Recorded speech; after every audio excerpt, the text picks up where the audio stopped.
Hey guys, welcome back. Episode 4 now. I had to split the last one into two of the vocal Journeyman. This episode is entirely going to be devoted to formants now. I was going to get to formants last episode. In order to do that, I want to finish up with a resonance, the concept of resonance. And there's lots of places you can get information on this, but I actually found a really good description for how resonance can amplify sound in a tuba on somebody's Reddit. So I want to go there and read that to you. So the question was, how do wind instruments amplify the sound that their instrumentalist creates without breaking the laws of physics? Makes sense, right? Because you can't get more energy out unless somehow you're pulling it out of the vibration of the molecules. So energy in, second law of thermodynamics, it's actually going to be less efficient coming out. And yet somehow resonance can appear to amplify the sound from an input. So the question is, the sound a tuba player makes with their mouth without the instrument sounds much lower than the sound that comes out of the tuba. How can the sound feel so much louder without any energy being added? Okay. Somebody has some really, really good answers in here, but this one, the right, is exactly this. He said, to put it super simply, the player is inputting, he spelled input wrong, that's fine, inputting a small amount of sound and a lot of relatively fast moving air, and the instrument turns that into a lot of sound and some much slower, lower energy air. Think about that in terms of what you experience when you sing, right? A lot of teachers will have you put your hand up over your mouth because when you're resonating properly, there's not supposed to be a tremendous amount of air. It's not just blowing right through. The system is actually doing that. This one works pretty well too. The other people aren't really answering where the energy comes from. So basically, the instrument turns moving air that the musician is blowing out of their mouth into vibrating air that we perceive as sound. And really, sound doesn't involve much energy. Like an instrument might put out just 0.001 watt of power in the form of sound. That's tiny. Much less energy than the kinetic energy of the moving air you blow out of your mouth. So by converting just some of the energy of the moving air into sound energy, you can make a loud sound. So that raises the question of efficiency. How efficient is the voice at converting airflow to sound? So remember, our ears are exceptionally sensitive to sound, okay? So I actually don't have to convert a large amount of the air that I'm pushing over my vocal cords into sound for you to think that I'm being loud, and especially if I have a microphone that I can talk into, okay? So that's an important thing to consider. Let's see if I can just grab a paper and get the answer to this really, really quickly. And if I can't, I'm going to let it go and let that be an open question for us going forward. This paper mentions Ingo Tietze. He appears to be almost everywhere when you start looking in these papers. I'm looking for a simple answer, Google. They're more concerned about the types of singing that are efficient, but I'm going to look that up and I'll get back to it in a later episode. What the percentage of energy loss is in different kinds of singing, okay? And you have to realize that, of course, we're changing the dynamics of that energy. We're actually turning it into a kind of pressurization instead of a flow. So it's like a flow getting turned into a pressurization that is happening because we're using standing waves within the vocal tract to help do that. So in a nutshell, I hope that especially for you who may be more science oriented, who think that I'm just a hillbilly here, maybe that'll help a little bit. Okay, so let's move on to formants. And formants are an amazing thing. I had a video here that I was showing you guys yesterday.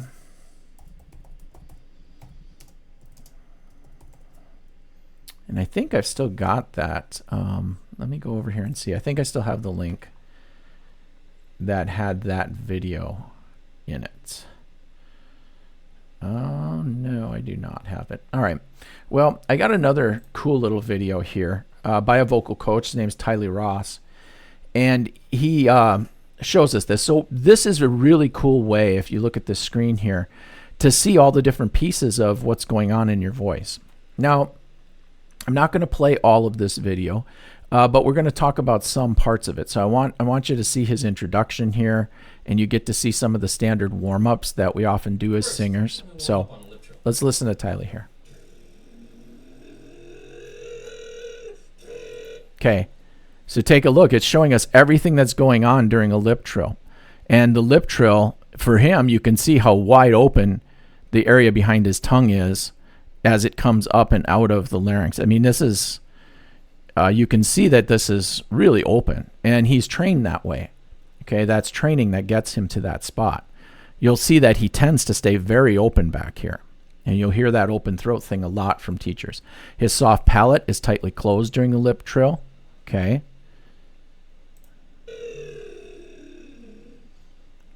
How about a raspberry?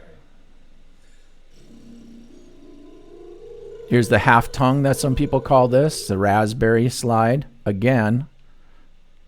Weird, right? Let's roll that back and take a look right there. Again, you see how open he is in the back of his throat during this thing. And raspberry just gets the tongue up and out of the way. And look how smacked up his soft palate is.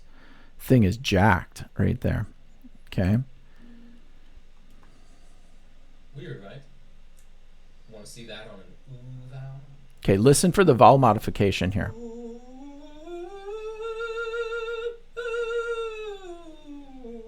Okay.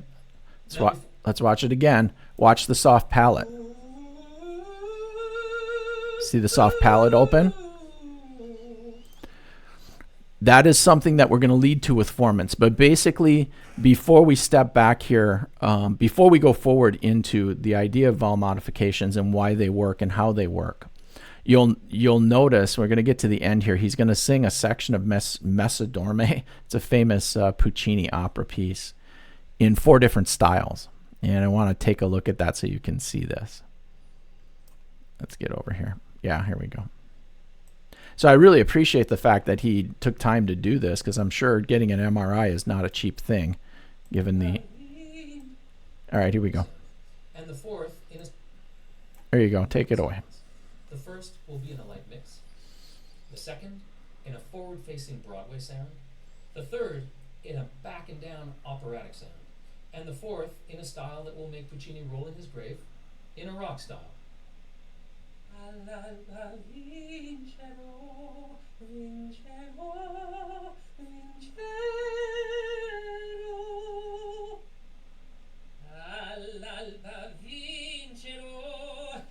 That's what a lot of people would call compression, maybe, or extra support to push it forward.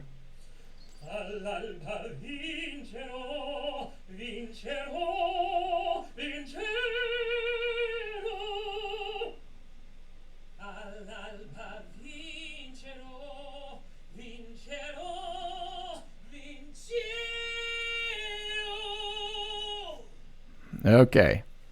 What you're looking at here are comparative images of the same vowel being sung at the same moment in each vocal style.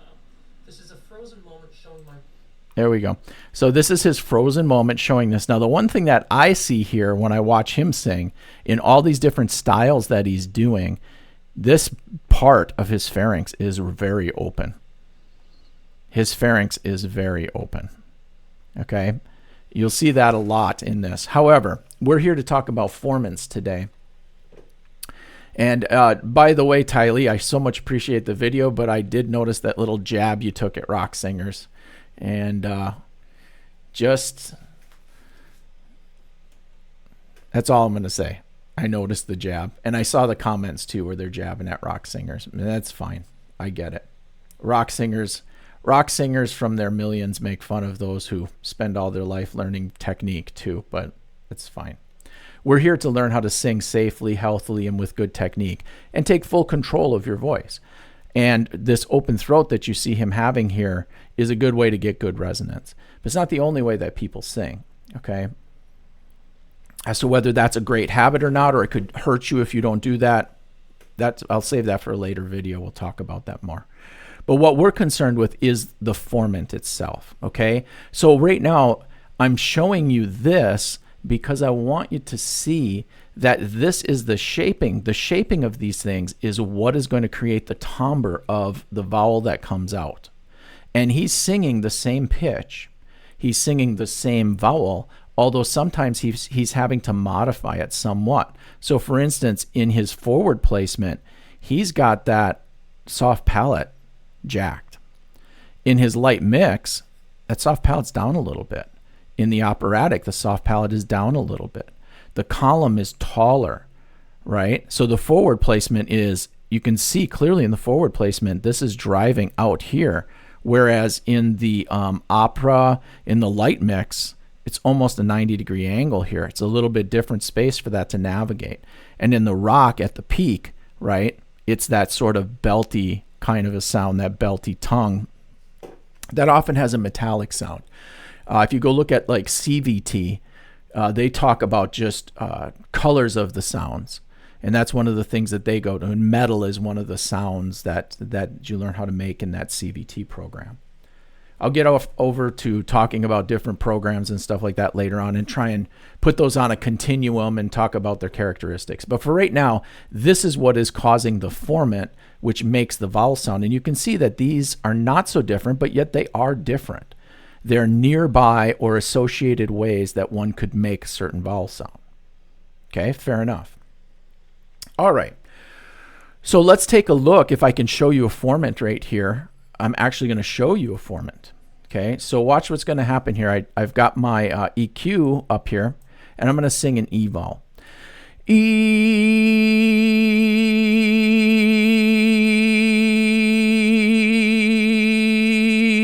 And if you take a look right there, you're going to see two humps. There's one hump right here that is around 250 hertz, and there's another hump that's out here just right around 2000 hertz. Watch. E. You'll notice that my fundamental pitch is right on that bottom hump. So when I sing that vowel at that pitch, I'm getting a resonant boost in the fundamental. E.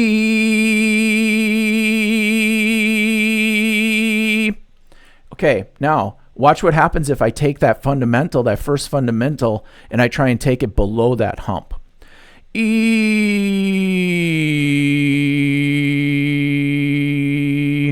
Now just see when the second fundamental hit the top of that hump, there was a resonance boost as well. And in between there was still not a bad resonance, but it was less, it was reduced. So that's rolling that vowel over the formant. Now watch what happens if I try to take it higher. I'm going to try to take that fundamental above that lower thing.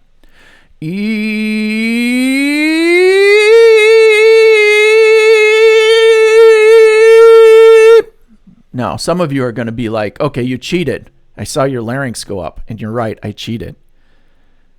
I cheated. Yeah, I cheated. I did what you're not supposed to do, which is to lift your larynx. But if I don't lift my larynx here, watch. E. I'm going to try not to lift my larynx as I raise that fundamental on the E. E.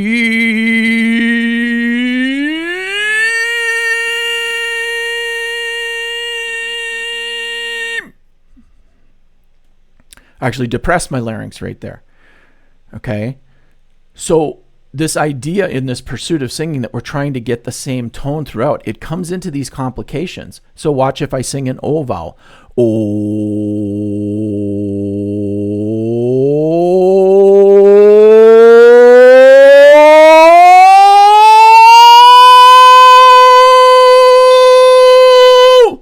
Okay, I got a little screamy on the top there. But there was vowel modifications going on. Here's something else that I want you to notice. Watch the second, or it's really the first fundamental, because the F0 is the fundamental. So the first frequency is the octave above that. Let me go ahead. I'll just do a couple lip trills here to kind of make sure I'm all set here.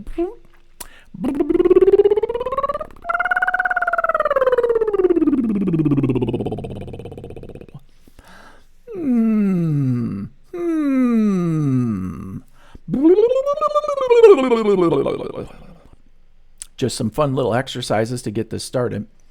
Loosen it up just a little bit. Okay, so watch this. I'm going to try to go up and get a C5, Okay,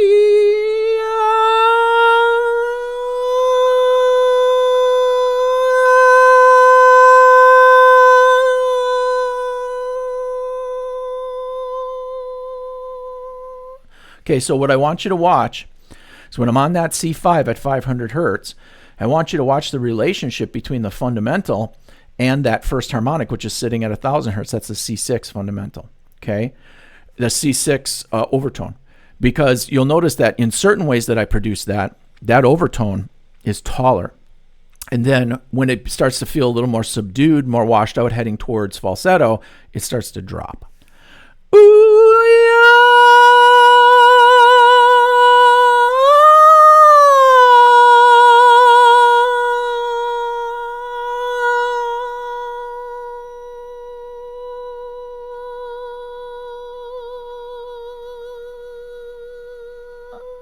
Okay, right there you saw that as I got quieter, I could actually dampen the octave, the first overtone. There was a setup in there where I could dampen that a lot. So these are different. I'm not trying to say that there's a well, there is a connection. There is a statistical mathematical connection between that and, let's go back over here and take a look at this. So these different kinds of subtle different approaches to singing essentially the same pitch and the same vowel. Okay. If we go over here, you can take a look at, this right here is a great page. Emmanuel Ferragne, I think is how we would pronounce it. He's got some pictures of himself singing all sorts of different vowels. And if you take a look at these different vowels that he's singing, you will see that whereas with Tiley, we saw the pharynx being very open all the time. With Emmanuel here, we're seeing that for certain vowels that you would try to sing, you're going to get a pharynx that is closed off. It's going to be the opposite of open throat. It's not really that open. So I would encourage you guys to go look at this page. But basically, this is the visual one-stop shopping information for what a formant is. And that thing that I showed you on the EQ, where we're getting different overtones that are popping up. And there is, for that formant, there are certain boosts that are the resonating frequencies of that shape of your vocal tract, past the larynx. But you can cheat that a little bit. As you saw me lift the larynx, and I was able to keep that. I took those two bubbles on the E vowel. I was able to start shifting those two E bubbles higher and higher. Now that's not without a distortion.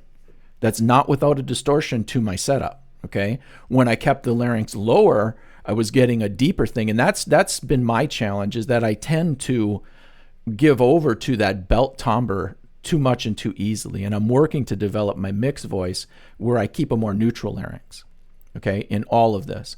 But the thing is if I look at how I talk, I actually talk with my larynx about right here. So I'm not jacking it too much higher when I go up, but it is a concern for me as I progress. But think about this for you. That is what a formant is, okay? That is what a formant is. A formant is this particular, how the particular shape that represents a certain vowel sound boosts certain frequencies within the overtone series of the pitch that you may be making. And the way, depending on how that relates, right? So some guys like Ken Bozeman in that, they're going to be talking about turning a vowel over, is learning how to modify a vowel so that when you try to raise pitch and you get different relationships of the fundamentals to that, to where the formant boost is, you allow the vowel to modify so that you can maintain resonance and the appearance of consistent singing in that. Now, I'm not going to be able, I don't think I can demonstrate that really well, but if you look up a video of Ken Bozeman on that, you'll see it. Let me just try another one here. Let me try an A vowel once and see what happens here.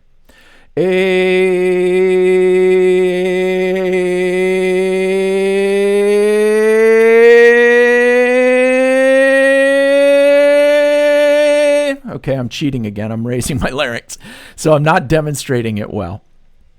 If I keep the same vocal setup, what you will notice is that as the fundamental, so watch, A, you can see the bump right here in that A vowel, the formant of the A vowel at about 300 hertz, and there's another bump out here at about 3K.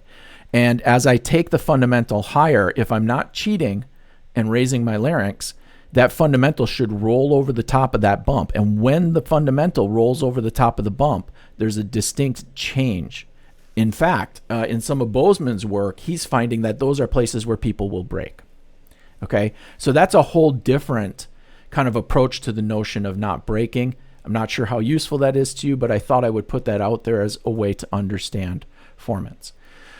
So now we have resonance leading to formants. Okay, we talked about registration.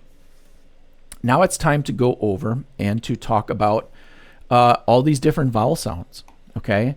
And so I'm not going to go deep into this, but I am going to show you guys that there is something called the International Phonetic Alphabet, which actually studies, this is a tool that linguists developed over a long period of time, which actually has a system for identifying every possible vowel sound that the human voice can make and every possible consonant sound.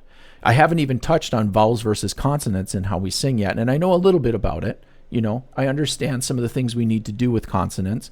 But there's depth, and for some teachers, there's little tricks that they have, and those tricks might really work for you. So let's go ahead and take a look at some of this as it might pertain to us in singing.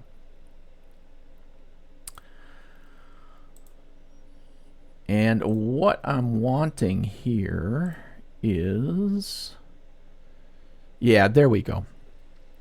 So if you go over on the International Phonetic Chart, you'll see this. This is a thing that in their symbolism, which I do not know, I roughly know it, but there's one of these you can get in English, and it will show you the words that are associated with these vowel sounds. And this placed over your face shows you a sense of where those vowels kind of are. That some vowels are going to sit back and down, naturally do so, and that's going to be the center of the resonance. Some vowels are going to sit back and high, some are going to be in the middle. So most of the neutral vowels that are in here, which now he's showing the soft palate always up, but depending on what language you're speaking or trying to sing in, you may not be able to form the vowel sound properly with your soft palate all the way up. You'll be cheating in some way because you won't really be making that vowel sound. You'll be making something close to it. So if our goal is purely resonance, there may be a setup that we always go to and a set of vowel modifications that we always pick that stylistically will create powerful resonance, but will not necessarily have spoken voice quality to them, will not have whatever quality it is that we want. I mean, if you're singing country, you don't sing country, you know, in opera. You don't sing opera if you're trying to sing country. You trying to sing country, you got to get like, man, is it on my pickup truck just all blown up, and then the girlfriend, she don't want to listen and all that. You know, that's where you got to go with that, okay? Right. 3 chords and the truth, right? Well, 3 chords, the truth, and some nasal resonance is there. And that's not me putting down country music, so I don't want any hate mail on that. I actually appreciate a lot of the classics, right? Merle Haggard and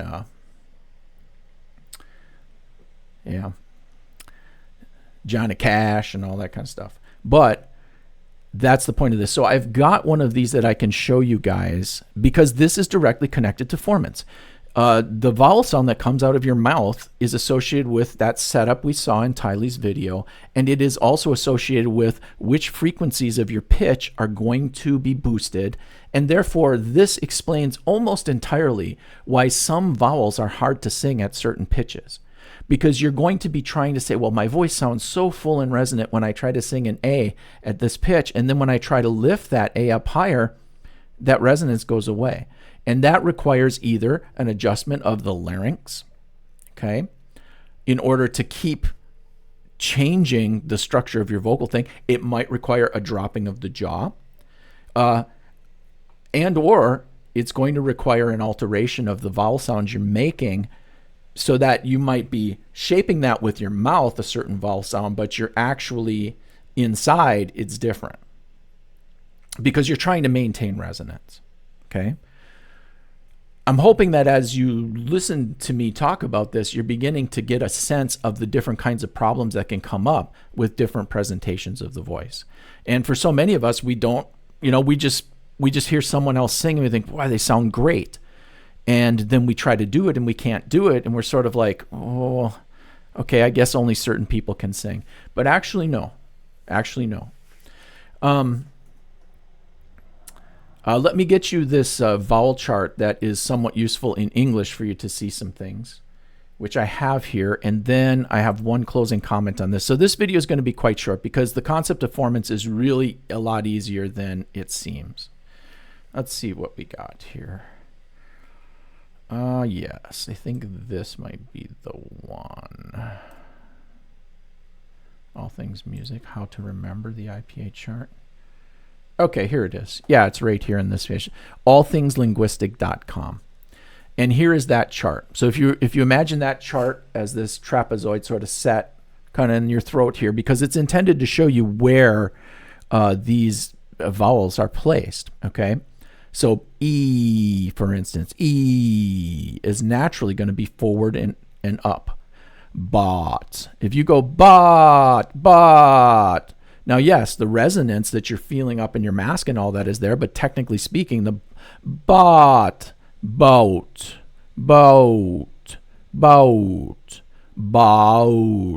travels that way. Boy travels this way, right? Boat, boy, bite, okay? This is actually useful and it's fun and it's not a bad way to begin to sort of just sing some of these things on different vowels, pull up your thing, get this pulled up and sing it, right? Bite, bite. You can see the formants changing, right? Bite, bite, boat, boat. Now I'm belting strongly on that one. Boat,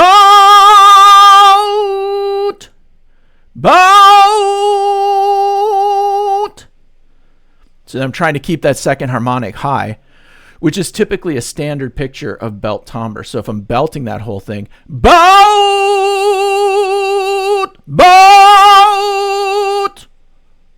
Now you can't keep it jacked all the time because, of course, those two aspects of this are interacting with each other. Where the frequencies where the overtones and the pitch you're trying to sing are hitting relative to the resonances, that interaction and how you've got this whole thing set up is part of, it's dancing with itself, okay? So let's see, I didn't get to do this last time, but I thought I would show you guys some of this stuff, the different, see if you can see different structures here in different fundamental different characteristics in these frequencies of the voice. So watch. I'll come down here with an ooh, a low ooh.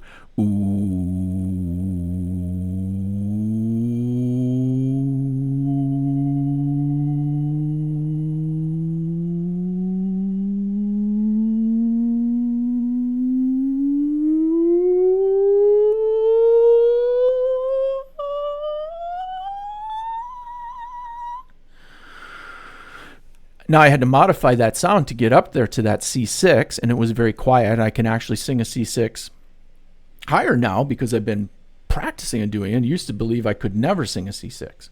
But interestingly, you can see these different structures. So if I'm singing head voice, ooh, I don't know why, flip it into falsetto,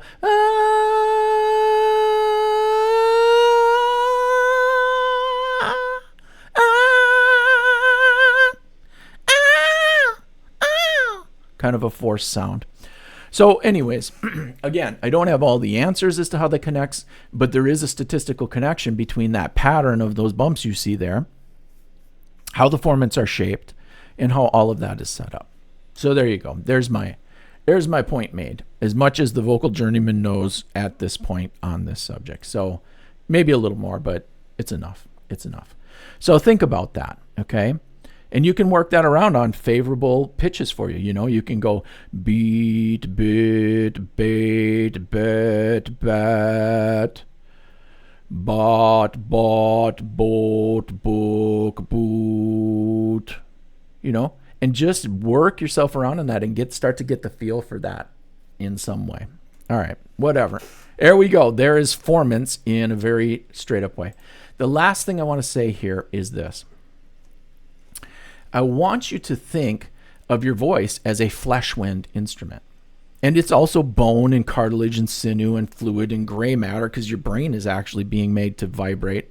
It's a weird thought, but it is. The vibrations you're making are, to greater or lesser extent, making it through everything. Now, I'm certain that it can't be majorly vibrating your brain, or that could be something similar to a concussion. Yeah. You possess a flesh wind instrument. And these mechanics that we've talked to up to this point have set us up for the issue of understanding, first of all, vowel modifications. And that's where I want to leave that for now. Different teachers have different views of vowel modifications, but those vowel modifications are basically giving the appearance of saying a certain vowel, but changing the inward mechanics so that you retain a strong resonance in singing at that point. Okay? What else? Oh, here we go. Yes. Voice ID. Voice recognition software. You guys ever heard of this? So voice recognition software is a really cool stuff, and it's getting to the point where it can actually recognize your individual voice. And the reason for that is that there's so many dynamics about how you would talk or even how you would sing, even when you're well trained, that are going to be unique to you. Okay? So no two human voices are ever the same. You can't actually sound exactly like another person, but you can sound like them.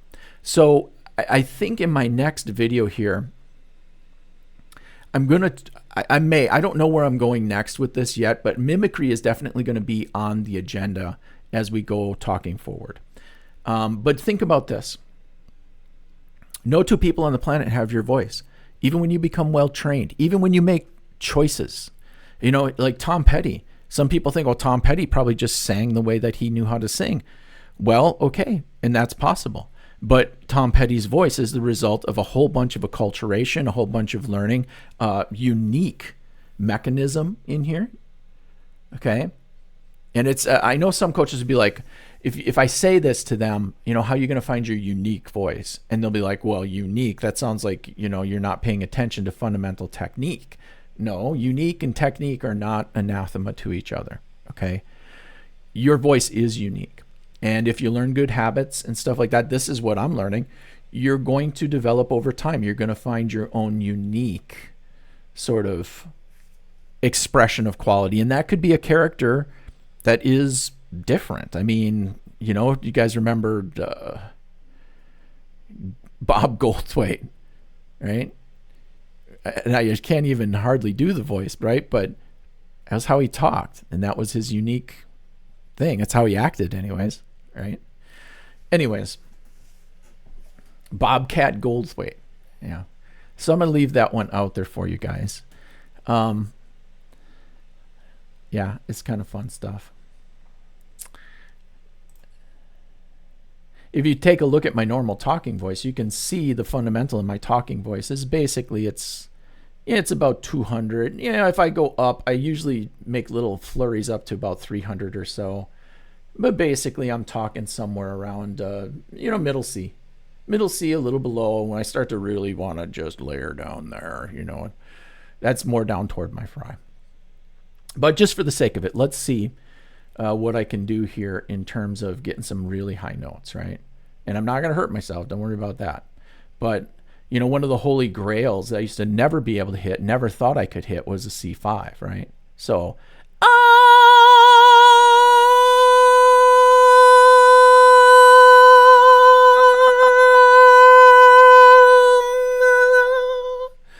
and I'm playing with that, opening up my mouth and doing all that sort of stuff because I want to feel the shape of it. So there's my C5. Can I do a C6? Let's see.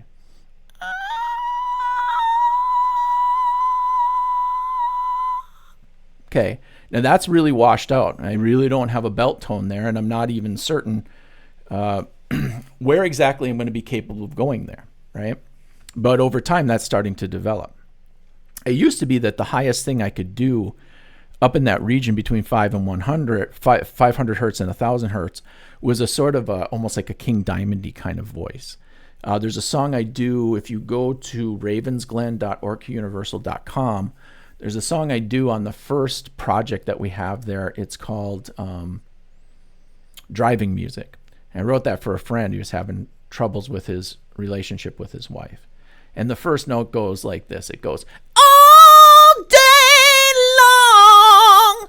Okay? And it's a really pressed sound, a really screechy. It's not quite shrill in my estimation, but it's, once I doubled my voice doing that, man, it gets, if you go listen to it, I mean, it feels really, really big. So I'm trying to develop that next octave, 500 to 100 hertz, with a more cohesive and smooth connection to the lower parts of my voice. So another one of my little issues I'm on. I hope you guys enjoyed this. It's time for me to stop talking about me and to move on to other things. So I hope you guys enjoyed this, and I was able to help get you into thinking about the relationship between resonance and formants and vowel modifications. Okay? There's a lot to learn there, and it's a valuable lesson. You'll hear most teachers, they may not go into the depth of talking about, they'll say resonance, they may not go into anything near to like MRI pictures or anything like that, but when you get to why do I need to modify vowels, it's almost always because you're going to be trying to maintain good resonance and a certain consistent timbre as you change the pitch. And lifting the larynx really high is probably not the best way, which you see me do. It's one of my struggles. It's probably not the best way to handle that. Although some singers get away with it. You know, a lot of rock singers, just beating that drum from earlier in the video just a little bit, a lot of rock singers have bad technique, and their voices are not resonant in the way that you would expect a trained voice to be resonant, and nonetheless, that uniqueness is what typifies them. Some of them, because they have bad technique, they have vocal problems over time. Some of them don't. They're able to sing that way. Okay? So, you know, consider that. Consider what the full scope of what your voice is capable of. That's the journey I'm on. What's the full scope of everything I could do with my voice that is still safe?